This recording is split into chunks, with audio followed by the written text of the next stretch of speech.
All right, before I give you the breaking news about BR Shetty, which is very simple in a few lines, I will tell you the actual real story, and this is not fake, where I met BR Shetty. I met him and I told him something on the face where he stood up. He was sitting on a big desk. He stood up and shook my hand. Okay, I'll tell you that bit, and then I'll tell you how he booted me out. How my interactions with him. I'll keep it short. And finally, what do I think of his latest 4 billion rupees fine that he has to give UAE courts. So let's start, and feel free to comment down below. Now remember, BR Shetty, Mangalorean, a legend. Seriously, this is no sarcasm, this is nothing. Seriously, a legend. Every Mangalorean would want to kiss his ass. He would walk, sir, yeah, like dogs, they would wag their tail. Sir, in Kannada, they would go, yeah, sir. And he was like Jesus. He was like a god. And rightfully so, because the rags to riches, every time they had to introduce him as a speaker, they would kiss his ass for 15 minutes to 30 minutes. He came here and the sands of time, and he has left this thing, his legacy, and he's a legend in our midst. And BR Shetty would bask in the glory. Oh, yeah, he was very happy. He liked that. I'm pretty sure his wife and his kids didn't praise him so much. So who wouldn't like that? Okay. So my meeting with him was when I was, remember, I'm 48, 49 years old now, 49. I met him when I was 19 or 20. And that time, NMC hospital was just growing, big and bigger. He had got the rights to Nivea. Remember, I'm talking of nearly 20, 30 years. Nivea, all the Nivea products, he had got the rights. So, and he used to do he loved networking. Every Mangalorean event he would sponsor. He could throw money like peanuts. Okay, every Mangalorean event, South Indian event. So one of the events where I was an MC, those days, I was very talkative, and I used to do DJing also. DJ means put the CD, put some music, baila, and dig. Put some Daler Mendi. I don't know if that time it was there. So I was like, I thought I was the greatest. So when I saw Mr. BR Shetty, they are honoring him, felicitating him with flowers. Indians have this, they call you on stage, they light the diya lamp, they put a garland on you, and namaste, like politicians, namaste. Okay. So after, I announced honor of BR Shetty, I read the script. When he was coming down, I was like, this is a good chance to meet him. Yeah? So as he was coming down, VIP, I said, sir, how are you and all that. And, he liked to meet people. I was a young man. And I said, I want to work for you. I want a job. He was a pretty chill pill. He was like, oh, sure. I want to work for you, sir. And he liked the confidence. Oh, sure. Take my card. He gave me his card, actual card. I should have kept it here. But today maybe I could collect his edition. And he said, come meet me in my office in Abu Dhabi. Okay. So a function was in Dubai. I was living in Sharjah. So it's very far. So on the due date, I went and met him. And because I was, no upbringing, no proper upbringing, no guidance, I used to read Think and Grow Rich, Tony Robbins. Tony Robbins was still relevant 30 years ago. I used to read all Les Brown. I used to read positive, motivational stuff where I believed that we could conquer the world. Think and Grow Rich says, if you believe that you can be a billionaire, if you can attract the wealth, you can be a billionaire. You should act like a billionaire, talk like a billionaire. So for me, I didn't know how many zeros were there in billion, but it sounded billion. Like it sounded more than million. So me, youngster, those days there was no Facebook, no Google. So I thought I'll also be a billionaire. Okay. So when I went for the appointment with him, called me. He had a big desk, like a gold, redwood teak, hardcore, heavy, this thing. The funny thing is, normally the interview should be from junior to senior. Because I took his card, a habit which I followed for the rest of my life, I used to only meet the CEOs or the owners of the company. See, nobody told me, but I had that in me. I never wanted to apply normal. So I went and met him first. So he took the interview. I don't know what I put on my CV. So he just looked at him. And he kept it aside. Tell me about you and all that. And then after all the thing, he asked me, what is your goal? What is your dream in life? Now, before I give you the answer and you fall down laughing, or you look at the screen and, are you mad? That kind of reaction, or you look at me like, you said that. Remember, the only guidance I had was motivational, inspirational books, visualize, believe, The Secret, that kind of bullshit. Secret was not released. Napoleon Hill's Think and Grow Rich. Google search. It's a classic, like Dale Carnegie, how to win friends and influence people. So there it said, no, if you, it was more like fake it till you make it. So when he asked me, what is your goal? Like an idiot that I was, 19-year-old or 20-year-old, I told him, I want to be 10 times more bigger than you. 10 times richer than you, 100 times. I don't know. I think I said 10. 10 times bigger than you, richer than you, more powerful than you, more bigger, successful businessman.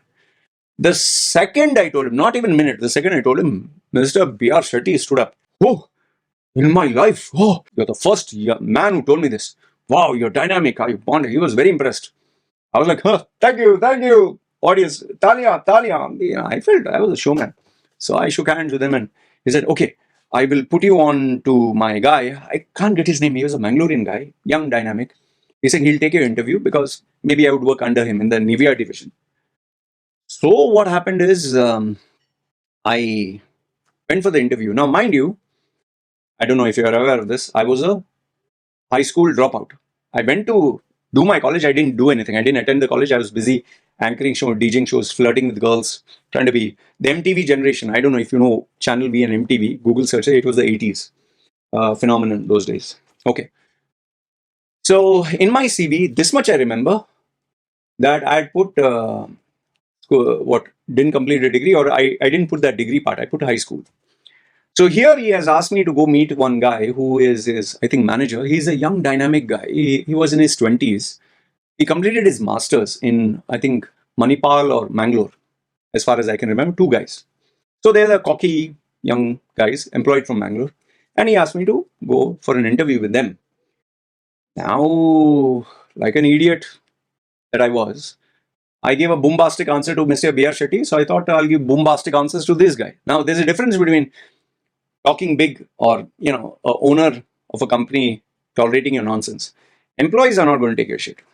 So when they asked me, oh, Mr. BR Shetty said good and all that. So what is your goal? And when I told them the same goal, they looked at each other and they just bit their lip. They already realized this guy's an idiot, which I was. But then they wanted something to really nail me because there's hardly anything in the CV. So when he saw the education, I told him that, he said, you don't have a degree. I said, degree is no use. I opened my mouth and said, degree is no use. If you're a college dropout, you can achieve success. And like every other idiot, I told him, Bill Gates, Steve Jobs, and blah, blah, blah. And for Henry Ford, he didn't have education. I think I rubbed him the wrong way because he was a master degree holder.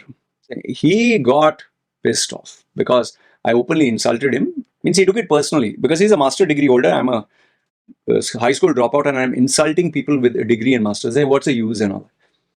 So what followed next is he ragged me properly ragged me, removed every inch of self-respect I had. I don't know what he said, but they both were ragging me, making fun. Oh, what do you know about degree and how much? What is the sales? How will you get the market? Sell me this pen. They completely destroyed every iota of self-respect I had. And then they told me, okay, go. We will tell you. I was with BR Shetty. I went up to the moon. These guys, I was put in the gutter, and I think they told me you're not fit enough or whatever. They told me I didn't get the job, which I didn't show them, but I was deeply affected. Now, why am I telling you this? The way BR Shetty has been portrayed in the media is a narrative that the media wants. Now, I'm not trying to say that BR Shetty is a saint. I'm not trying to say that Mr. BR Shetty is... Now, why am I saying Mr. BR Shetty is because I give him respect for the man, what he... Like, just Google search. If you type here, BR Shetty when he started off, man, see here, you can see the screen, right? Black and white. He literally started off with nothing. The Digi World has his photographs. He was always into politics. He was always a dashing, smashing young man. And for a guy like this, who looked like this, these were the 80s, how they looked. He became one of the most powerful guys, or at least that is what he wanted to do. The problem with him is he got too ambitious. See, UAE, you can do money laundering, you can buy drugs for the big sheikhs and give them in containers. You can do all the underworld things. You can have accounting, masala, hide things. In UAE, you can do a lot of things. In the Middle East, you can do a lot of things. But the minute you decide to go abroad, globally, and you start taking public money through IPO, you are exposing yourself to people who are far more intelligent than you, who are not afraid of you. In Dubai, I'll tell you, if you type, let's say, for example, BR Shetty, with Sheikh Zayed. You had to really be in a very rare company to have this photograph. He took photographs with every possible sheikh because he wanted to make a statement. Very good. Khaleej Times Post. Have it here. He made sure this is such a legendary image. And to meet the sheikhs, and if you're not a Emirati, it was or a Gora. My goodness, it was a big thing. It was such a big thing. And he would put these photographs in every um, outlet that he had, every clinic. So, and when he met, every time there was a VIP, here is with Abdul Kalam, he would make sure he'd squeeze his way and be there just to show this is who I am. He loved the game of politics. Okay. So in UAE, he was king. He could do anything. But the minute you go to UK and all that, no, you expose yourself to the world. And in his own words, he wanted to be like the Reliance. He wanted to be an industrialist. He didn't want to be small. He wanted to manufacture a company, Neo Pharma, I think his company was. And lo and behold, there's a lot of controversy how he took UAE exchange. You can ask the old timers, it's a different story. They say he took it in a very unethical manner. He conned the guy. But once he got UAE exchange in his pocket, a lot of money, black money becoming white, keeping the money. He was very smart at that. Once he got NMC, medical, big business, and he was rubbing shoulders with the sheikhs, nobody could touch him. The thing was, he tried to get too close to Modi. He tried to rub shoulders with Modi. He tried to make big promises with Modi. And when you do that, okay, see here, he's with Prime Minister Modi. So once you get too close to Modi, and Modi is like, I don't know, he's a very special guy. If you want to be friends with him, you have to pay a premium for it. You don't get it for free. So once BR Shetty made all the contacts and connections from Prime Minister Modi to the ruling family in UAE to all the big shots in UK, he thought nobody could touch him and he could do whatever he wanted and walk away unscathed. However, once he invited public money into his company, he went for an IPO. This company called Muddy Waters, they're pretty smart, pretty sharp. What they did is they hired their own people, investigative journalists, detectives, whatever, and they asked people, if you give us the information, we'll give you a reward. Well, that is at least what the urban legend says. And lo and behold, the documents were leaked. Insider information from BR Shetty's companies, all his companies, they were leaked and they were sent to Muddy Waters.